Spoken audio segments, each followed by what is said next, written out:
Shabbat Shalom everyone. This week we are reading Parshat Korach, which is in the Sefer Bamidbar, and actually interestingly enough, it says the name Korach as the name of the Parsha 6 times in the Torah. It mentions the actual name of the person itself, 4 times in a praiseworthy way and twice in a not so praiseworthy way. And we see that obviously there's Noach, there's Yitro, there's Chaye Sarah naturally, and there's also Pinchas. This is all praiseworthy, and twice it's done in a non-praiseworthy way, which is representing a subject matter they didn't do well with, and that is naturally Korach, and also Balak, which we are going to read in a few weeks' time. Okay, so who was Korach? Korach actually was one of the descendants, a great-grandson of Levi, who was one of the 12 tribes, and he was also a cousin of Moshe and Aharon, a very, very prestigious guy. And in fact, the Talmud in Masechet Sanhedrin, in page 110, says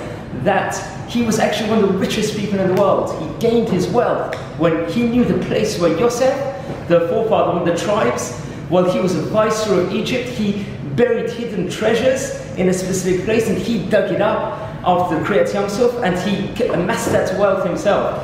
And he felt he was worthy of being the leader of Israel as they were coming out of the wilderness. So he garnered up, he wants to make a rebellion against Moshe and Aharon. And the Pasuk says, Vayikach Korach ben Yitzhar ben Kehat ben Levi Datan and Aviram b'nei Eliab On Ben Pelet b'nei Reuven. So Korach separated with Datan, Aviram, and a person called On Ben Pelet, and they garnered up a lot of different other leaders, prominent people, to go against Moshe and Aharon. And that was also going against God, because God had appointed Moshe and Aharon in their prime positions.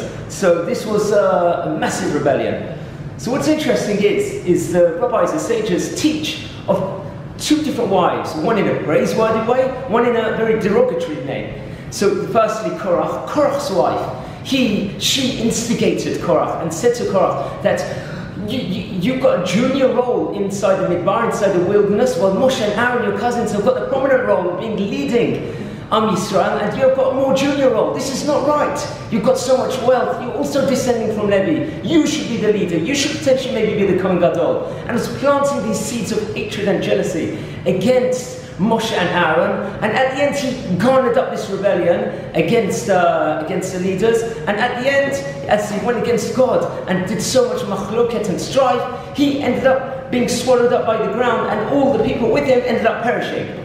How about On Ben Pelet? His wife is very praiseworthy because she actually was a phenomenal superstar. She stopped On Ben Pelet from joining this rebellion. While he started off to partner up with them against Moshe and Aharon, at the end she told him, no, don't get involved. This is a waste of time. It's leading to a false path, a dangerous path. Stay away from them. And when the other people tried to castigate On Ben Pelet and bring him to continue with the rebellion, she stopped them and protested and said, no, he's not going to come. And praiseworthy is a woman with the potential to stop the people. They've got such an influence on man and other people. We're in a generation nowadays where there's so many women rising into prominent positions with so much affluence.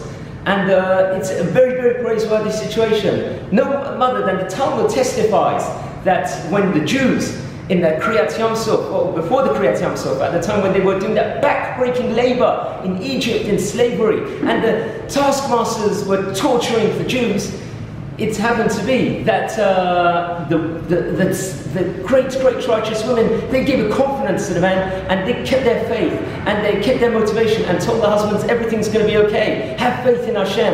And because of that, the Jews didn't fall into the total despair, and had hope and faith in preserving the existence of the Jewish people, thanks to these righteous women.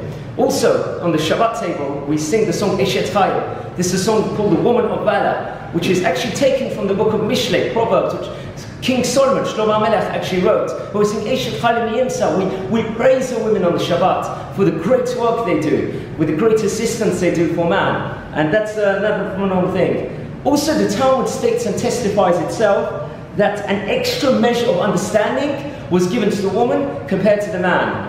Because that's how great, the Torah testifies that the woman's role is within regards to the house, within regards to humanity. And may I dedicate this Dvar Torah in memory of Ahuva Bat Chaya Chiria, big tzaddiket herself, a woman of valor, Eishet Chayil, who sadly passed away last month. And I want to wish you all a fantastic Shabbat. Shabbat Shalom.